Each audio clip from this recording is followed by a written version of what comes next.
Sapnavau, kad aš nerandu kur nunešti, nerandu kur pristatyti užsakymą. GPS strigo, negalėjau surasti kur nunešti. Ir kad aš vėluoju labiausiai, ten kažko prašiau pagalbos. Tiesiog tokį kaip košmaras. Ir atsikėliau su tą baime, kad taip ir nelarasiu kliento.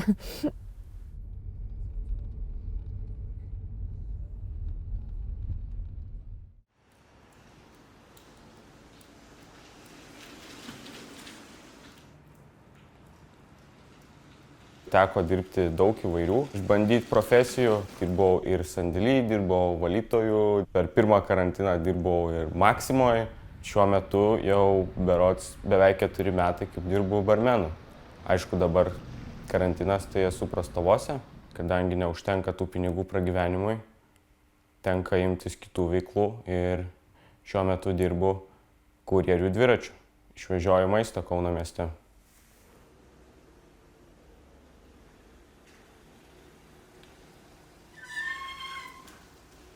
Kokią 11 valandą prasideda maždaug, sakykime, pietų pikas. Ta būna nemažai užsakymų, ten, nežinau, ofisus pamaitinti reikia ir panašiai. Tai tada prasiminu intensyviai iki kokių, nežinau, įvairiai būna, iki 1 ar tai 1:30, tada sumažėja užsakymų kiekis. Tada surandu laiko pavalgyti kažką mieste. Ir tuomet po truputį ateina vakaras, žmonės baigia darbus 5 valandą, grįžta namo, tikriausiai išalksta ir tada prieš 6, nuo 5:30 ar apie 6 prasideda vakarinis pikas. Ir tada vėl prasideda daug užsakymų. Žiūrėjau.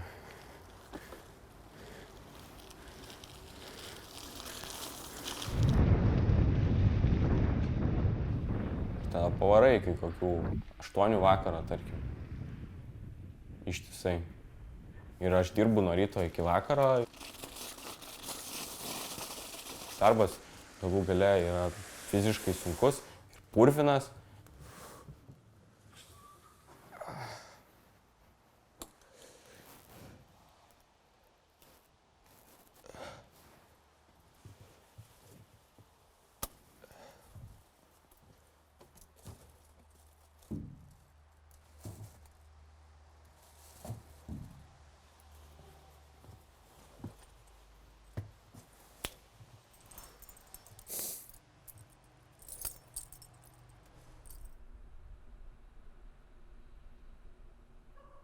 Tiesiog stoviu ant kelio, bet visiškai užstrigus. Nes aš bandžiau ir policiją kviesti, jie man sako, tipo, techninę pagalbą kvieskit, aš nežinau, ar čia įeina ar neįeina į tą dabartinį draudimą.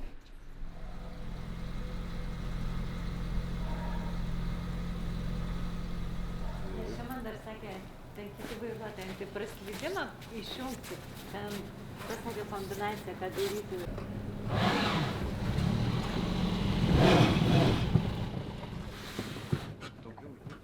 Žiemos metu tai yra nuolatinis klimpimas. Tai atsitiko ne tik man, kad aš klimpau ir buvo sunku išsikapstyti, bet ir kitiem kurjeriam dažnai tas nutinka ir užtat yra labai draugiškas to kolegų pagalba.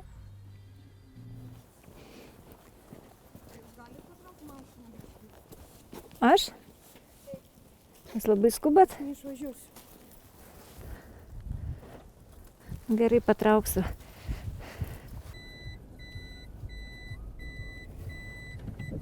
Nemalonios aplinkybės, su kuo beveik visi susiduria, ne tik aš, tai kai palieki automobilį ir nubėgi nunešti užsakymą.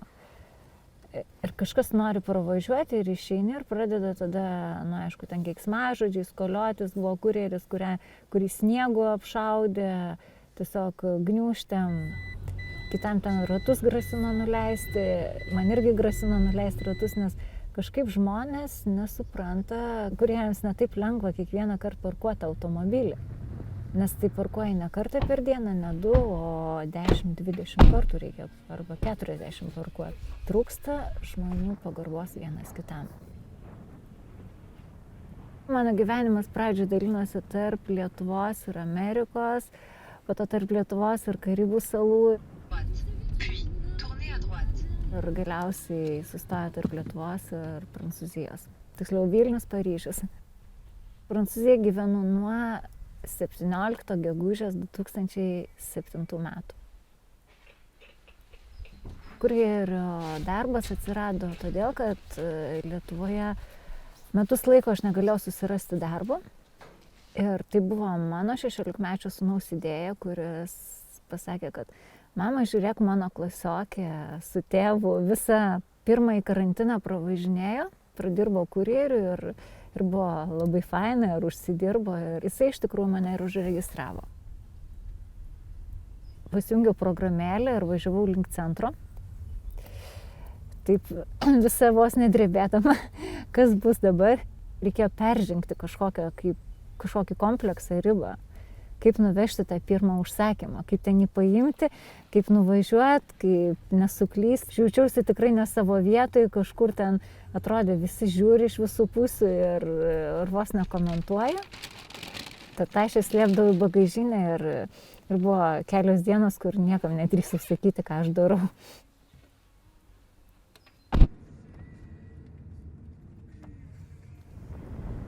Man taip atrodo su patirtim iš kitų šalių, kad Lietuvoje yra labai teisiama žmonės, skirstomi, kas ką daro, čia lygis, nelygis, čia geras darbas, negeras.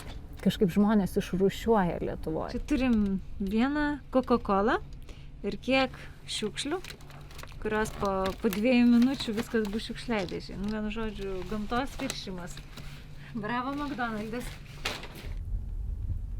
Iš tikrųjų, aš neplanavau, kad aš dirbsiu tiek daug, kai aš registravausi. Aš tikrai neplanavau, kad aš važiuosiu ir dieną, ir naktį. Šiame darbe aš tikrai praleidžiu daug valandų.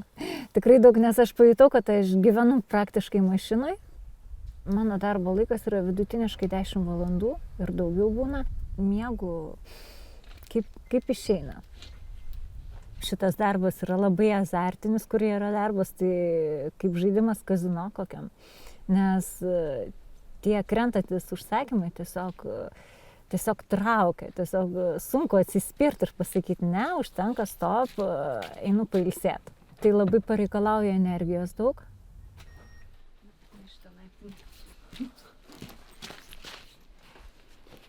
Nes kartais net nebejauti, va taip važinėjai, įsijauti, ar tik tai grįžus paimti, kokią aš pavargus. Dažniausiai aš pasakau savo stop, sustoju, nes reikia grįžti namo, reikia pas vaikus grįžti. Tas rodiklis, kur man nurodo, kiek dirbti.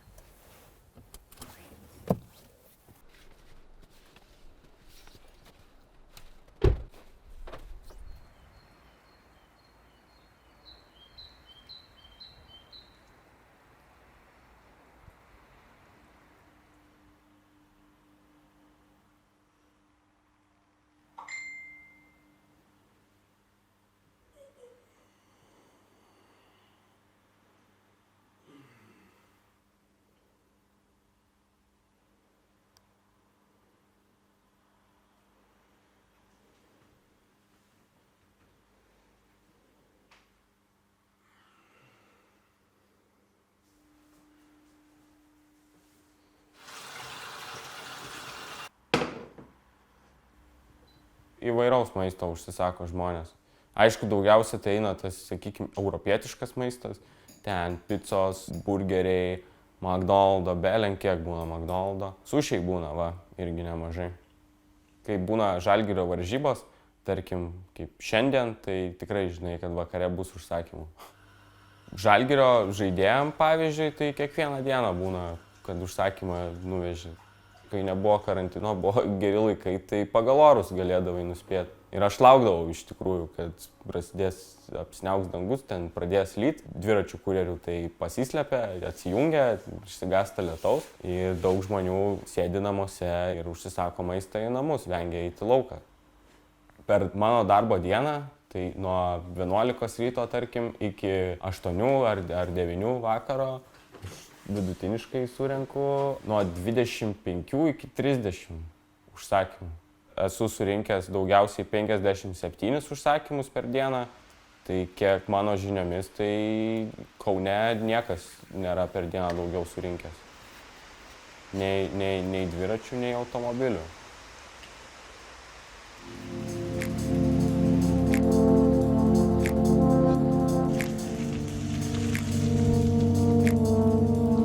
Patinka, kad būni grynam ore, nereikia sėdėti prie stalo visą dieną viduj kažkur užsidarius ofise. Labiau jauti miestą. Matai, kai žmonių daug mieste būna, kai mažiau. Patinka tas, kad tu išbandai dviračio efektyvumą, susisiekimo atžvilgiu. Kai mini, tai ten su dviračiu vienas kūnas būni, tarsi skrendi.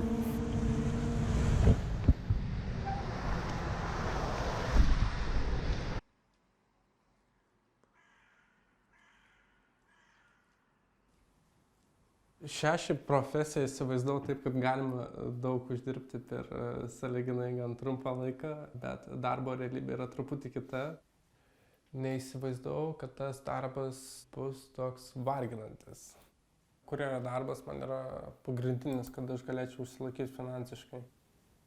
Tai prieš porą savaičių čia nukritau vėl nuo dviračio ir susižeidžiau truputį kelį. Ten buvo tokia nuokalnė ir aš stabdžiau, pradėjau stabdyti, dviratis nestoja, aš toliau slystu, nežinau ką daryti. Truputį dviratį iš šoną pakreipiau ir tik kai iš karto vos pakreipiau dviratį, dviratis iš karto iš šono. Ir yra tas dalykas, kai krenti su Volt Foot aše, ta didelė kvadratinė, tai ji tave išbalansuoja ir tu tiesiog krenti per priekį galvą dviračiu visą laiką. Kiek kritau, visą laiką yra, ta tašė tiesiog išbalansuoja, jog tu nesugebi savo gal kūną pozicionuoti tinkamai. Ir kelį taip trenkiau gerai aš į ledą ir kiek buvau pas šeimos gydytoją, tiesiog pasakė, kad gali būti skilusi gelnelė. Ir kelio judinti negalėjau. Gerai, kad yra tame darbe tokia laisvė, kad gali pasirinkti dirbti ar nedirbti, bet tada prisimenu, kodėl aš nedirbu. Aš susitrenkiau, susižalojau darbo metu. Tai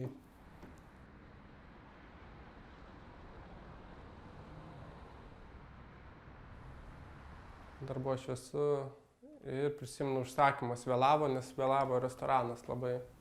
Tikrai skubėjau, vežti reikėjo greitai, nes jau buvo vėlavimas. Prieš šviesoforą aš tiesiog pasukau į dešinę su dviračiu ir ten buvo iš smėlio užpilta, kurio nepastebėjau.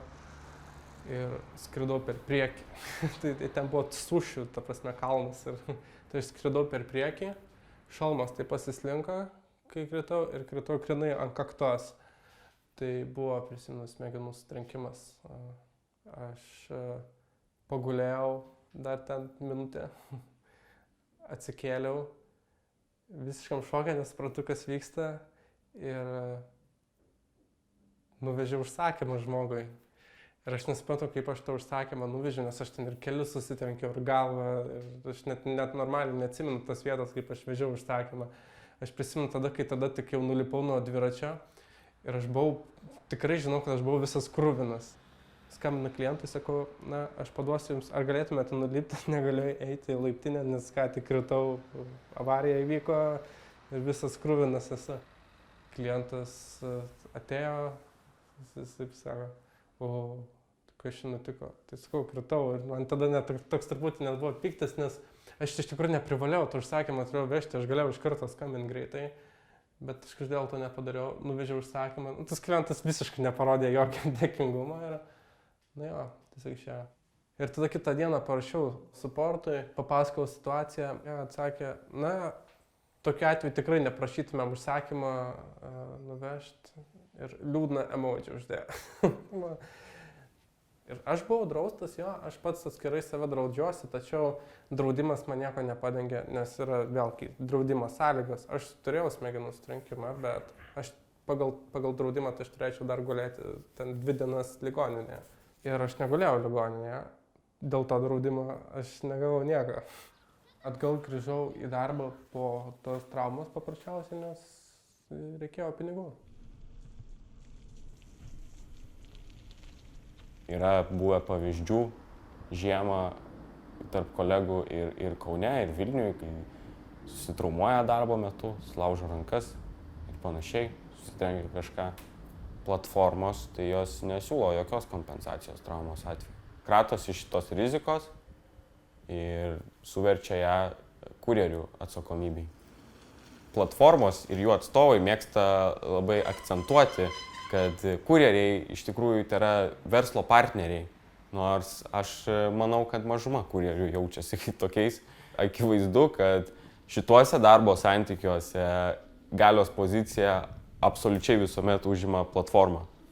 Platforma nustato tarifus, juos keičia, realiai bet kada gali pakeisti, realiai bet kada gali atleisti kurjerį iš darbo, tokiu atveju žmogus gali prarasti savo visas pajamas ir panašiai. Dėl to nesijaučiu saugus.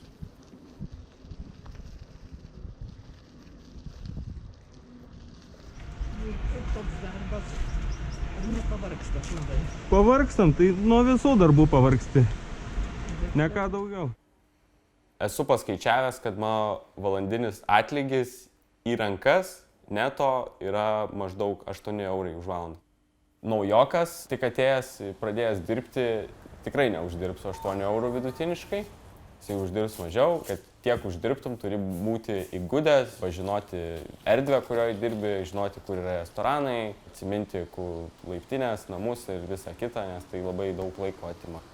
Šitas darbas toks vienišiaus darbas. Tu visą laiką vienas būni. Aš jaučiuosi nematomas. Kai dalyvauju eisme ir kai dirbu, niekas nekreipia dėmesio.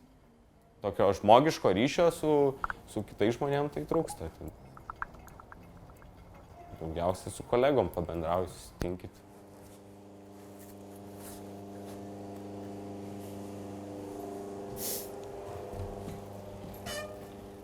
Ha! Gerai.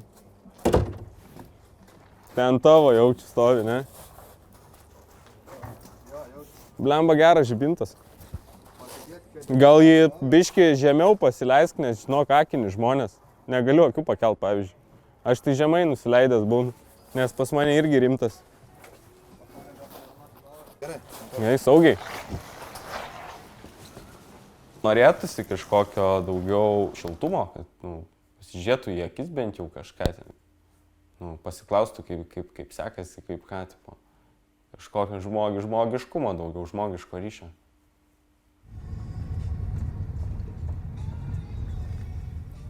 Šitoje profesijoje tikrai galėtų platformos pasirūpinti socialiniais draudimais, nes yra sužalojimų ir stiprių sužalojimų buvę, žmonės sudaužo automobilius, paskubėdami įtilpti laiką ir daugiau užsidirbti ir tai yra visiškai kurjerio reikalas su tuo susitvarkyti. Dabar galima 24 iš 24 dirbti, 7 iš 7 dienų ir nieko nenutiks dėl to. Kurjeriai susižaloja grinai iš nuovargio, iš pervargimo. Taip, kad platformos gal turėtų netgi ribotą šiek tiek darbo laiką, tiesiog perspėti ar net atsiųsti, net jungiant, bet atsiųsti žinutę, kad jūs jau tiek valandų prisijungęs, gal pailsėkit. Bazinis tarifas yra 3 eurai už pristatymą, piko valandomis pakelia iki 4 eurų. Naktį jau virš 4 eurų, tai jau čia tikrai labai gerai. Per naujos metus buvo 5 eurai už pristatymą. Pastebėjau, kad pinigus galima uždirbti, bet nėra kada jų išleisti, nes visą laiką turi dirbti. Išeiginių tai tokių nėra. Gąsdina kurjerio darbe, kad visą laiką turi būti formoj. Būtinai turi rasti jėgų uždirbti tuos pinigus. Vidutiniškai aš per mėnesį uždirbu ko gero 8-900, net skaičius mokesčių, aš tiesiog turiu tikslą, kad būtinai aš turiu tiek uždirbti. Aš negaliu uždirbti mažiau, nes po to daug kas sugrius. Tai yra būtinybė, tiesiog finansinė būtinybė dirbti šitą darbą. Nes aš jau pavargau ieškoti kitų darbų ir jų ypač sumažėjo karantino metu. Ir aš žinau, kad tai yra laikina. Nes mes neketinam pasilikti Lietuvoje gyventi, tai yra laikinas periodas, tai yra aš tuo periodo metu būtinai turiu ištverti šitą darbą.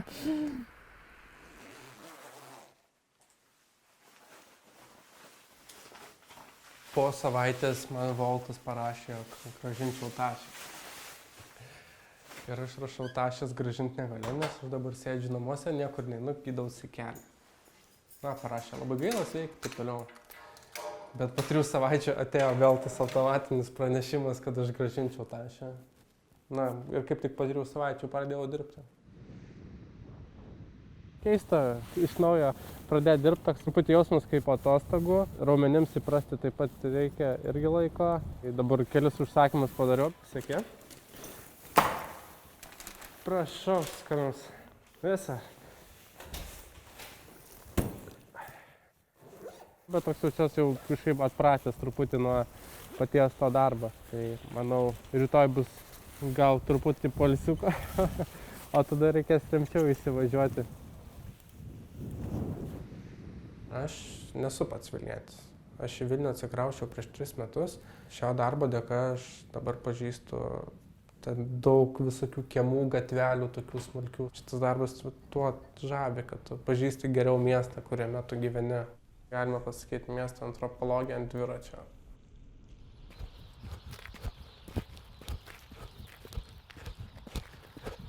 Aš iš tikrųjų turiu artrito tokią formą, ankilozinis spondilitas vadinasi, ir man judėjimas yra labai svarbus. Su tuo artritu aš kovoju kiekvieną dieną ir man kiekvienas rytas tampa iššūkiu. Aš taip sakau, todėl, nes prieš 3 metus, pavyzdžiui, aš tokių sunkumų neturėjau. Kurjerio darbe man labiausiai patinka sportas. Pravalo ir smegenis ir padeda savijautą pagerinti. Skausmai mažesnis, aštangis mažesnis.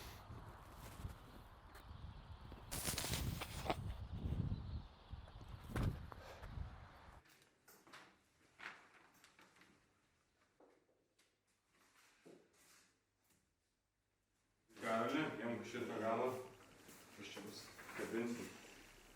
Kai iš kur ten, kiek čia. Tikiuosi, kad tilps. Biški žemiau, biški dešinę, čia. Bet šiaip rimtai, kurjerio darbas rimtas ir...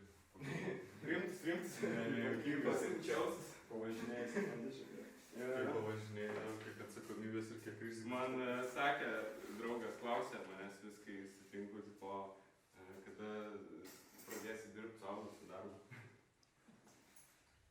Bolt Foodas paskelbė, kad pakeitė tarifų sistemą, bet ten gavosi, kad jie sumažino tos tarifus ir dėl to kai kurie kurjeriai, dalis jų susitarė streikuoti konkrečiu metu, atsijungti nuo programėlės ir taip išreikšti savo poziciją kaip protestą. Ir tada pasirodė, kad yra poreikis vienokiai ar kitokiai kurjerius atstovaujančiai organizacijai. Ir taip susikūrė kurjerių asociacija. Kaip dėrybinį įrankį, sakykim taip. Nes kai vienas kurjeris pasiskundžia, kad jam kažkas negerai, tai platforma tiesiog nenori nedirbti. Bet kai organizacija kažkokia, kurjerius atstovaujanti, kreipiasi su konkrečiais reikalavimais ir išsako savo poziciją, tai jau visai kitaip reaguoja platformos. Platformos turi visus įrankius, bet kada pakeisti sąlygas. Ir jie tai daro, priiminėja naujus kurjerius ir tokiu atveju padidėja darbuotojų ir sumažėja užsakymų skaičius natūralu. Tai bet kokiu atveju reikia siekti daugiau saugumo, daugiau garantijų, už kurias mokėtų platforma. Draugelis iš Olandijos parvežė lauktuvę. Žino, ką mėgsta. Įkurdinėdami dviračių dirbtuvės, vienas iš tikslų mūsų sukurti jaukią erdvę, kurioje galėtų rinktis kurjeriai. Tempk čia. Nu, čia galiu. Dalinti savo patirtim, lyginti savo darbą, savo rezultatus, rinkti žmonės, kurie dirba skirtingose platformose. Bliau, pas tave čia priekį irgi jau susidėvėjusi, žinai. Gyvas, abi žvaigždės. Jo, tai tu grandinės laikų nepasikeitai, tai jau štai rezultatas. Lyginti darbo sąlygas ir panašiai, kad jie, šviestusi. Daug kas išlinda, mačiau šiandien. Aš irgi toj varysiu kažkada.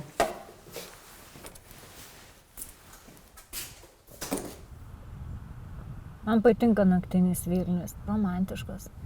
Ta erdvė tokia atsiveria pats miesto grožis, nėra kamščių, nėra mašinų, nėra žmonių minios ir pamatai tokius kampelius miesto, ko anksčiau net nebuvai matęs. Tiesiog Vilnius atveria savo tą šarmą naktį. Ir tą tylą, tuštumą, man labai patinka. Va. Ir užsakymas. Vėl McDonald's prie stoties. Sveiki, kino. Hugo. Kino? Hugo. Buvo momentas, kai jau buvo viskas taip pabodė, šį mašiną negalėdavau pasižiūrėti, kad reikės ir vėl iš naujo vairuoti. Tuo tokiu pačiu žemiausiu momentu, kai aš pradėjau ar nekęsti to darbo, atsirado naujas toks stimulas dirbti. Aš pradėjau fotografuoti Vilnių. Pradėjau fotografuoti įdomesnės vietas, laiptinės, tiesiog savo pasigražinti darbą. Ir važinėjant visą laiką ieškodavau, ką čia nufotografuoti, ką čia įdomesnio rasti, ką galėčiau ryte įdėti, tarkim, į Facebooką, parodyti draugams, nusiųsti.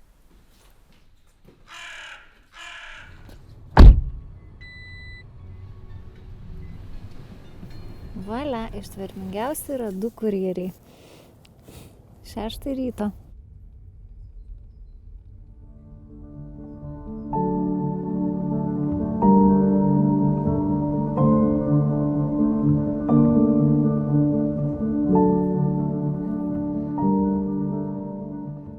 Visą laiką aš dirbdavau tą, kas man netrukdytų šokti. Niekada negalėjau palikti šokio gyvenime. Skambės gal labai tai net vaikiškai, aš daug darbų atsisakydavau vien dėl to, kad negalėdavau suderinti su šokio klase. Ir man tai buvo nesuvokiama, neįmanoma atsisakyti šokio dėl darbo. Labai jaučiasi tas perėjimas nuo kurjerio darbo į baletą, net aš jaučiu tiesiog, labai vidumi jaučiu tokias 2 erdves. Aš ateinu iš vieno pasaulio į kitą. Jaučiuosi ten, kur priklausau, kur turėčiau būti.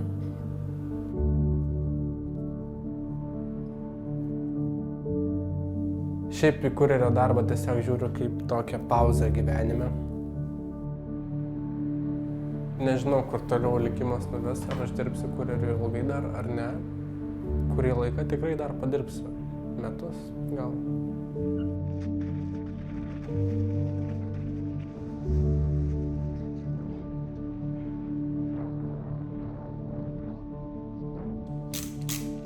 Dirbant, važinėjant dviračių gatvėm, dalyvaujant eisme ir panašiai, ryškiausias dalykas tai laisvės pojūtis. Kai nustosiu dirbti, vis tiek užsimanysiu kada nors išlėkti gatvę ar prasilėkti bent jau kelias valandas, kad prisimint tą jausmą.